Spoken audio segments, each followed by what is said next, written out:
A mulher é sempre uma força muito importante nas lutas do PT. Seja em governos, no parlamento, nos movimentos sociais ou na linha de frente de programas como o Bolsa Família, o Minha Casa Minha Vida, o ProUni. Precisamos que as mulheres participem ainda mais da política. É assim que faremos um Brasil mais justo e acolhedor. Vem com a gente, vamos juntas reconstruir o Brasil.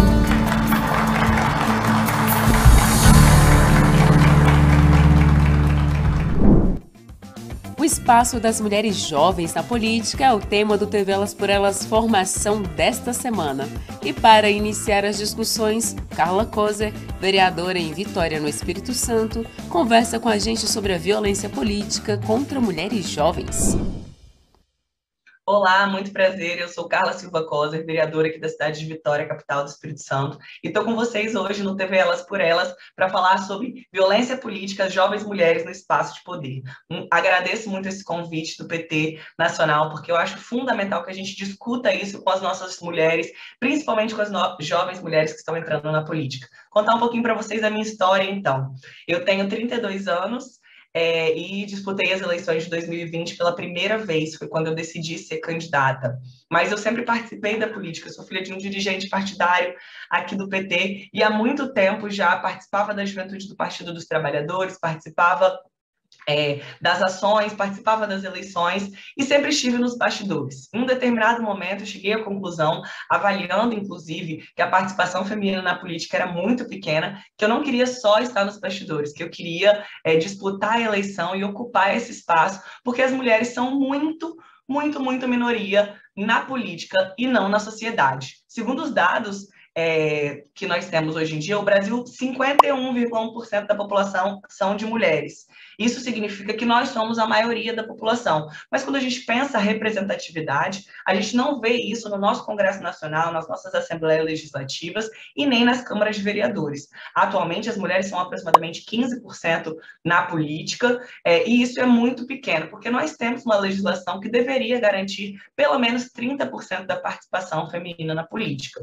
Nesse processo, quando eu decidi ser candidata, a gente passou por diversos desafios numa compreensão de que a gente sabe que a mulher, quando ela participa da política, ela passa pelos mesmos desafios que os homens, mas ela precisa se provar ainda mais na sua capacidade, na construção dessa figura política, porque ela é questionada a todo momento se ela vai ter capacidade de ocupar aquele espaço, ela é perguntada quem vai cuidar dos filhos, ela é perguntada se o marido acha que está tudo bem, mas para os homens essas questões não são colocadas. Quando eu disputei a eleição, eu tive 1.961 votos, sou a única vereadora do PT aqui na cidade de Vitória, e tenho uma colega vereadora na Câmara que é composta por 15 vereadores. Na cidade de Vitória, nos últimos 20 anos, a gente só elegeu uma mulher vereadora e ela teve 5 mandatos. E pela primeira vez, depois desses 20 anos, nós conseguimos eleger 2 mulheres vereadoras. Mas isso é muito pouco também comparado com a nossa sociedade. Nós temos um recorde o Partido dos Trabalhadores conseguiu, e graças a programas como Elas por Elas, a ampliar a participação feminina e principalmente das mulheres jovens na política, por conta de fortalecimento dos programas como Elas por Elas e também do Representa, que nas eleições de 2020 foram fundamentais para a construção das nossas candidaturas, viabilizando a nossa competitividade, concursos de formação e também com recurso financeiro, porque a gente sabe que não dá para fazer campanha se a gente não tiver recursos, se a gente não tiver dinheiro. Então, parabenizo mais uma vez o PT por isso e provoco os partidos que estão nos assistindo, que eventualmente vão acompanhar essas aulas, para que façam o mesmo. O PT é um partido que conseguiu, a partir da paridade de gênero nas direções partidárias, garantir a participação feminina nesses espaços, e muitas mulheres foram forjadas nessa luta. Eu sempre tive que participar como cotas de mulheres nesses espaços, e cota de juventude, cota de mulher, e a gente percebeu que isso com certeza fortaleceu a minha figura política. Então, eu faço sempre essa provocação nos espaços, que é a garantia da direção nacional de que as mulheres façam parte, que a juventude faça parte da direção do Partido dos Trabalhadores, construiu várias figuras políticas que hoje são vereadoras e estão disputando para ser deputadas esse ano. Mas o nosso tema hoje, especificamente, é a violência política de gênero na política. E por que eu fui convidada pelo PT para falar disso? Porque, infelizmente, é uma realidade da minha cidade aqui de Vitória. Quando eu disputei a eleição, Eu achei que o processo mais difícil seria, de fato, ser candidata. Era disputar esse espaço, conseguir alcançar os votos, convencer as pessoas do meu projeto político. Mas eu não imaginava que muito mais difícil do que ganhar a eleição seria me manter dentro do mandato diante de tamanhos ataques que eu sofro todos os dias por ser uma mulher jovem de esquerda. E aí a gente tem uma legislação super nova que eu vou ler aqui para vocês. A Lei de 14.192, de 4 de agosto de 2021, dispõe sobre a prevenção, repressão e combate à violência política contra a mulher, nos espaços e atividades relacionados ao exercício de seus direitos políticos e de suas funções públicas. Considera-se violência política contra a mulher toda ação, conduta ou omissão com a finalidade de impedir, obstaculizar ou restringir os direitos políticos da mulher. Constituem igualmente atos de violência política contra a mulher qualquer distinção, exclusão ou restrição no reconhecimento, gozo ou exercício de seus direitos e de suas liberdades políticas fundamentais em virtude do sexo. E como é que isso foi percebido por mim durante o exercício desse mandato? Como eu falei para vocês, eu fui eleita, disputei a eleição com 29 anos, estava no meu último ano de juventude, assim, né, oficialmente, entrei no mandato. Junto comigo, mais 10 vereadores foram eleitos pela primeira vez, mas só comigo que alguns vereadores, na hora de falar, alguns que eram já mais antigos, falavam: olha, você está começando agora, deixa eu te explicar como é que isso funciona. Nossa, como você está aprendendo, deixa eu te explicar como é que funciona isso. Muitas vezes me criticando e descredibilizando as minhas falas pelo fato de eu ser uma mulher jovem. Para além disso, interrompiam a minha fala diversas vezes, interrompendo o meu raciocínio, atrapalhando com que eu conseguisse concluir esses raciocínios, e outras vezes ainda tentavam me explicar o que eu tinha acabado de falar, que é aquele termo que a gente tem um nome em inglês, que é o mansplaining, mas que a gente traduz para o português de me explicando, né? Porque a gente sabe que esses termos às vezes não são muito acessíveis para quem está participando da política, e a gente tem que sempre tentar ser o mais inclusiva possível. Então, essa necessidade de explicar para mim mesma os temas que eu estava discutindo, de questionar a minha capacidade intelectual, de me interromper e descredibilizar minhas falas, e às vezes até me infantilizar, foram formas que nós percebemos de que o meu mandato estava sendo atacado por violência política de gênero. E esse nome, ele foi sendo discutido cada vez mais, entendendo que muitas mulheres estavam sofrendo isso no Brasil inteiro. A gente viu uma onda. O Partido dos Trabalhadores foi o partido que mais elegeu mulheres, mulheres negras, mulheres jovens e representantes LGBTQIA+, nas eleições de 2020. Esse crescimento da participação política de quem efetivamente faz parte da sociedade, mas não necessariamente estava representado na política, fez com que um lado conservador reagisse à nossa participação na política. E essas ações de violência, elas são uma grande reação para demonstrar para as pessoas, para as mulheres, que se elas vierem para a política, elas vão ser interrompidas, elas vão ser desrespeitadas. Aqui na Câmara de Vereadores de Vitória, comigo, alguns casos foram emblemáticos. Um vereador levou uma mamadeira, uma chupeta e um leitinho, dizendo que eu era uma menina mimada, que eu não sabia perder uma eleição e que ele me oferecia essa mamadeira e essa chupeta para eu parar de chorar.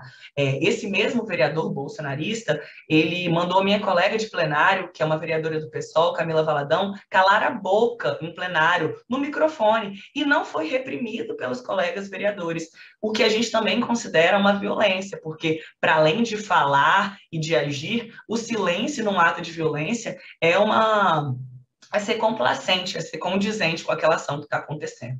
Então, tenho discutido muito e conversado com os colegas vereadores para que, para além de não agir com violência, reprimam outros vereadores, outros políticos, outras pessoas nesses contextos. E a gente sabe que a violência política, às mulheres, ela não acontece só no poder institucional, ela acontece nas associações de moradores, ela acontece dentro dos partidos políticos, ela acontece dentro das diretorias de empresa, dentro de vários espaços da comunidade universitária, escolar, porque muitas vezes, quando as mulheres chegam nesses espaços de poder, elas são descredibilizadas.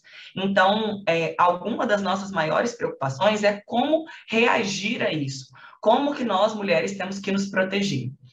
Eu falo, inclusive, que nós temos uma compreensão de que a única solução para esse problema vai ser a garantia de pelo menos 50% das vagas nos poderes legislativos de representação feminina. Tenho convicção que essa é uma bandeira que deve ser abraçada pelo Partido dos Trabalhadores, porque a gente só vai conseguir superar a violência política de gênero quando as mulheres fizerem parte desse espaço. Porque quando eu sou atacada, todas as mulheres são atacadas. Quando outras mulheres são atacadas, é um ataque, inclusive, à democracia. Então, o que nós precisamos entender é que fortalecer a participação feminina na política é fortalecer a democracia. Se as mulheres são 50% da população, elas precisam estar representadas na política da mesma forma. O desrespeito a mulheres que participam da política, ela é uma violência não só contra as mulheres, mas contra a democracia em si. Eu sempre digo que aqui na cidade de Vitória, algumas violências elas se sobrepõem, não só por eu ser mulher e jovem, por ser do Partido dos Trabalhadores, mas também por uma vinculação familiar, já que eu sou filha de um dirigente histórico, um dos fundadores do Partido dos Trabalhadores, o ex-prefeito de Vitória, João Coser. Mas não é por isso só que sou desrespeitada, é principalmente por ser uma mulher jovem e de esquerda que se posiciona em pautas que o conservadorismo ataca. No entanto, não é uma exclusividade das mulheres de esquerda ser desrespeitada na política. Nós temos 2 casos emblemáticos que aconteceram no Brasil nesses últimos anos e que eu posso trazer aqui para vocês. A vereadora Camila Rosa, de Aparecida de Goiânia, do PSD, foi brutalmente interrompida no microfone e teve seu microfone cortado. E o inquérito da Polícia Civil deu que isso seria violência política de gênero, diante dessa legislação super nova de 2021 que eu trouxe para vocês aqui no começo da nossa aula, Lei 14.192, de 4 de agosto de 2021.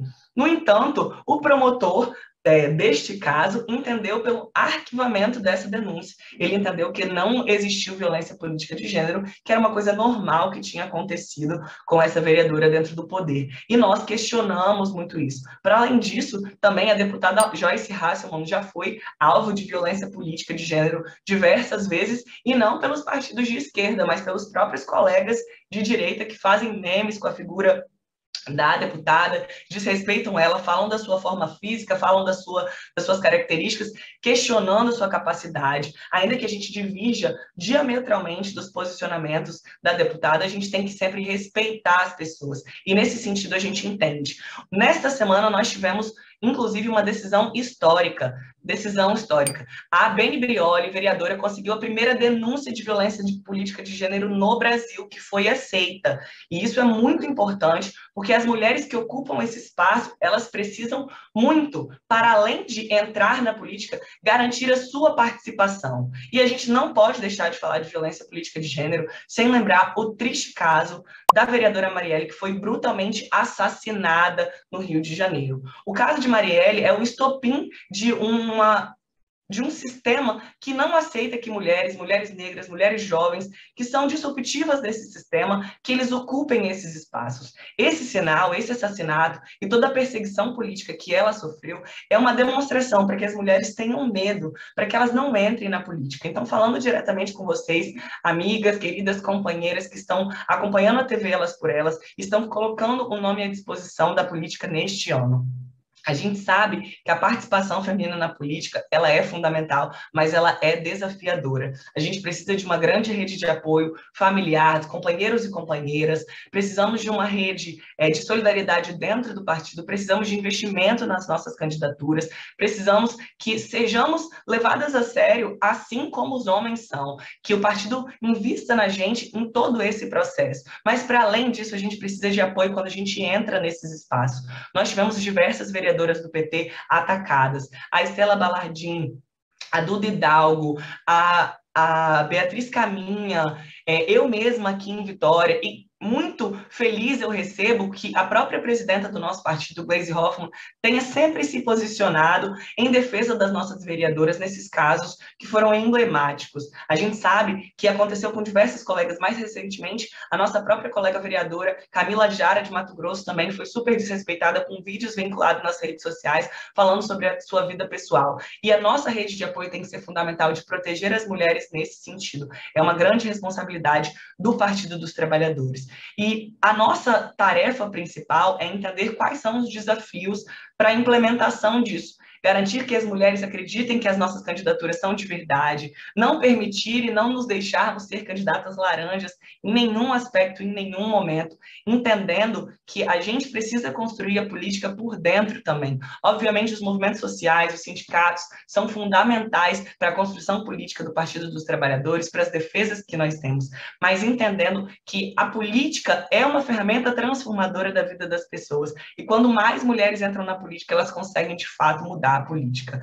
Esse trabalho de ocupar esses espaços é, de fato, uma tarefa árdua. Eu já fui mandada estudar, eu já fui desrespeitada em diversas formas dentro da minha atuação parlamentar, mas todas as vezes que eu vou para a rua, vou para uma caminhada, encontro as pessoas, eu entendo que recebo um abraço de força e as mulheres falam, obrigada por você estar lá, você é uma inspiração para mim no meu espaço de trabalho. Então, acho que muito brevemente, dentro dessa pequena aula que nós estávamos proporcionando, pensando para vocês, o que nós precisamos pensar é como avançar. E a gente só consegue avançar combatendo a violência política de gênero contra as mulheres jovens na política, nesses espaços de poder, com a nossa participação efetiva nesses espaços. Eu tenho muito orgulho de ser do Partido dos Trabalhadores, porque eu entendo que diversas das nossas ações já foram pensadas e construídas para que isso aconteça de uma maneira menor no Partido dos Trabalhadores.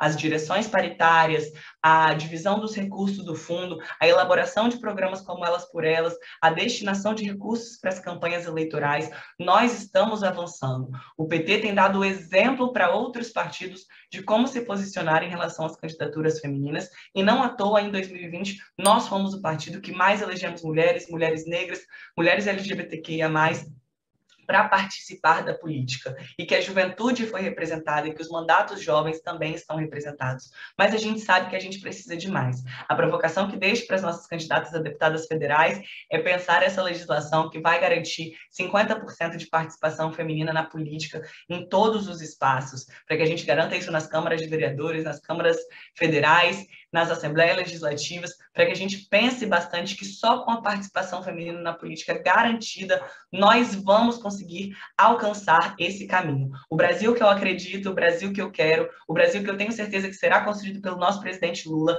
como foi feito, assim como pela nossa presidenta Dilma, que avançou na legislação de proteção das mulheres nas mais diversas esferas, conta com a participação feminina em todos os espaços de direção. Então, a minha palavra para vocês hoje é de muita força. A gente não pode aceitar que mulheres tenham mandatos únicos, porque a própria saúde mental delas é comprometida quando elas entram nesses espaços. A gente não pode aceitar que as nossas companheiras tenham medo de sair na rua, que as nossas companheiras tenham medo de se posicionar publicamente a respeito de determinados temas por conta da violência política de gênero. Nós precisamos fazer os recortes de raça, de classe, de orientação sexual, garantindo a participação feminina na política, na compreensão de que isso é garantir e fortalecer a democracia brasileira. Desde o nosso mandato aqui em Vitória, à disposição de todas as mulheres, no que eu puder ajudar esse ano, quero contar com vocês, divulgar as candidaturas femininas, na compreensão de que o Partido dos Trabalhadores, mais uma vez, será o precursor, será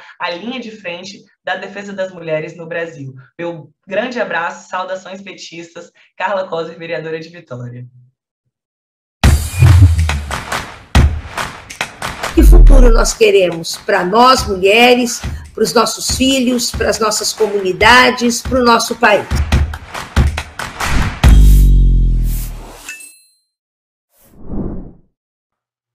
Olá, eu saúdo a todas as companheiras que nos assistem e acompanham no programa Elas por Elas.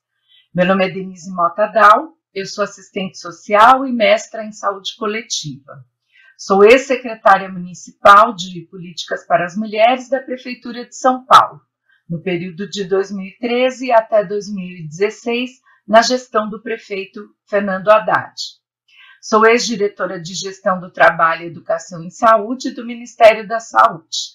Permaneci neste cargo de 2011 a 2012. E a minha militância tem origem no movimento sindical. Eu venho do Sindsaúde, Sindicato dos Trabalhadores Públicos da Saúde, e fui também dirigente da Central Única dos Trabalhadores. Bom, neste primeiro diálogo, eu quero retomar o debate sobre o que é violência contra a mulher. A nossa ex e eterna ministra Eleonora Mennicucci já tratou dessa questão aqui no programa Elas por Elas, e eu vou então somente enfatizar e retomar este tema, acrescentando algumas informações da minha experiência de gestora municipal. Bem, recordando então um pouco alguns aspectos que acho que é importante nós ressaltarmos. A violência de gênero ou sexista é um problema que atinge milhões de mulheres no Brasil e no mundo, a ponto de a Organização Mundial de Saúde passar a considerá-la, desde 2015, como uma epidemia mundial, que gera sequelas físicas e psicológicas e é uma das mais frequentes violações dos direitos humanos. A violência contra as mulheres se mantém porque está estruturada em um sistema onde as relações sociais de gênero são patriarcais. E o que é uma visão patriarcal? É a visão que inferioriza as mulheres e tenta subordiná-las aos homens. Isso, se não enfrentado, acaba perpetuando a violência que está nos diversos espaços públicos e privados da vida das mulheres e precisa ser enfrentada e combatida. Para isso, nós precisamos o quê? Construir novas relações sociais de gênero, com base em uma cultura de respeito às diferenças, liberdade e igualdade.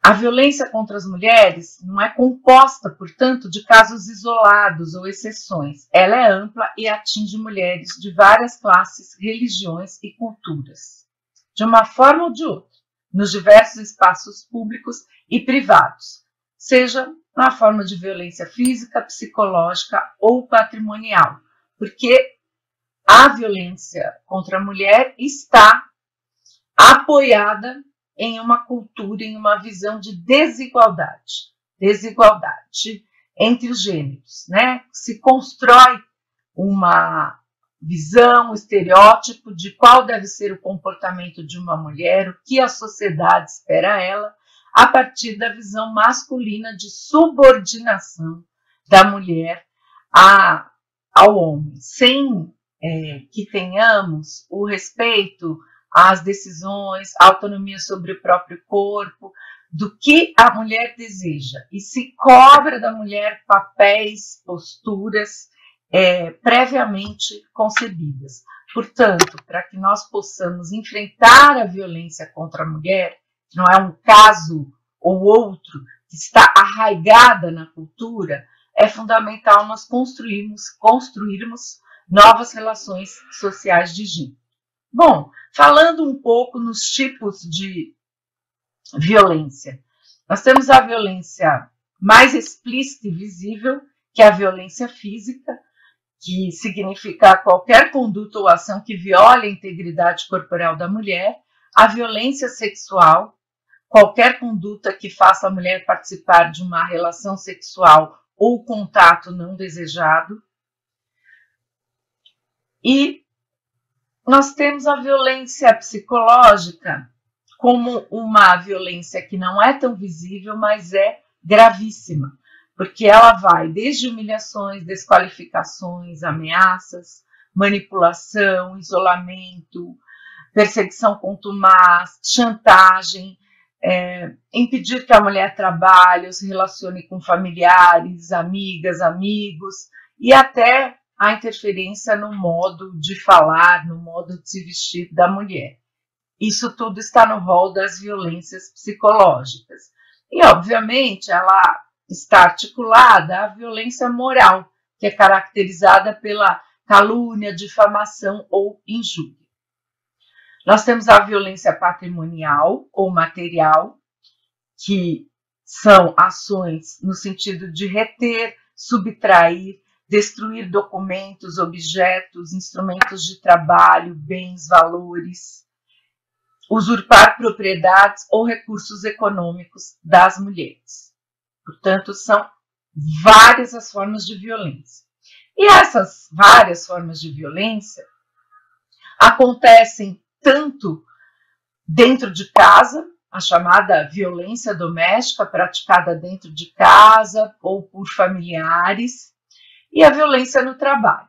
Acho que, falando do mundo do trabalho, um tipo de violência muito presente, que segundo a pesquisa da Organização Internacional do Trabalho, cerca de 30% das mulheres informam terem enfrentado a violência no trabalho, é o assédio moral.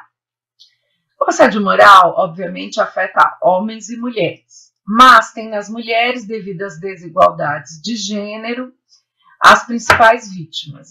E o que é o assédio moral? Bom, é a prática de uma conduta abusiva, com comportamentos, palavras, atos, gestos e textos que atentem contra a dignidade da trabalhadora. E o assédio sexual, que acontece muito com as mulheres, em especial com as mulheres jovens, no mundo do trabalho, que são atos, insinuações, contatos físicos forçados, convites com condicionantes à manutenção, perda ou ascensão do emprego, abordagens não desejadas com intenção sexual. Em geral, vem de um homem para uma mulher, porque este homem está, na maioria das vezes, com uma posição mais privilegiada e que usa esse cargo de comando, de chefia, de poder para extrair vantagens e obter favores sexuais das mulheres subordinadas. Isso torna os locais de trabalho inseguros. Então é importante que os sindicatos tenham uma ação, tenham uma política para enfrentar o assédio moral e sexual nos locais de trabalho, para tornar os locais de trabalho locais mais humanos, seguros e livres de violência. É fundamental também que a gestão pública implemente políticas que na segunda aula, eu vou falar um pouquinho mais dela, propondo algumas legislações, programas e projetos neste sentido, no sentido do enfrentamento à violência no trabalho também, além do enfrentamento à violência doméstica. Bom, a violência doméstica, ela pode acontecer também em vários espaços, no campo, na cidade, na área rural ou urbana, nas regiões ribeirinhas, com as mulheres indígenas, e a maioria das vítimas de violência doméstica no Brasil são mulheres negras, porque a gente sabe que a desigualdade está estruturada no tripé gênero, raça e classe, né? Isso estrutura as desigualdades sociais e, então, as principais vítimas são mulheres trabalhadoras, pobres e negras, as principais vítimas de violência doméstica. Falando um pouco sobre as conquistas no campo legislativo, né, no campo jurídico, na verdade, sobre o combate à violência contra a mulher. Bom, diante de uma violência de gênero tão enraizada e da impunidade, nós fomos, a partir da organização das mulheres, da mobilização das mulheres, no movimento feminista, nos sindicatos, nos movimentos sociais, nos partidos do campo democrático e popular, cobrando o poder público, desde as gestões municipais, as gestões dos governadores, até a presidência da República, o Congresso Nacional, para que aprovassem leis que protegessem a mulher. E algumas conquistas são importantes de serem registradas neste sentido. Bom, no Brasil nós temos um marco muito importante do ponto de vista das conquistas realizadas, das conquistas que nós obtivemos a partir de todas essas mobilizações, que foi a sanção em 2006 pelo ex-presidente Lula da Lei 11.340, a Lei Maria da Penha. Violência política contra mulheres jovens foi o tema de hoje. Anote na sua agenda que amanhã tem muito mais. É de segunda a sexta-feira, às 4 horas da tarde, na TV Elas por Elas, aqui na TV PT. Todas as aulas estão disponíveis na playlist TV Elas por Elas Formação, no canal da TV PT no YouTube ou em formato de podcast no Spotify.